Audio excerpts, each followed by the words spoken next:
How to invite someone to a Trello board. Hi everyone, welcome back to another video from Wake&Tech. In this video, we will be learning how you can invite someone to your board on Trello. First things first, open the Trello application or website and log into your account.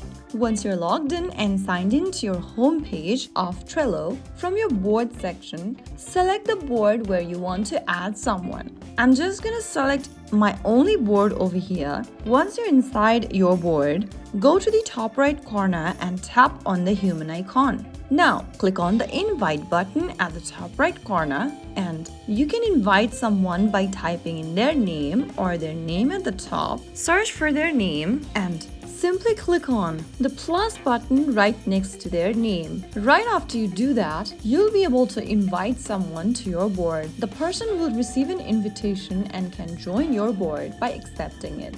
And just like that, you've shared your Trello board.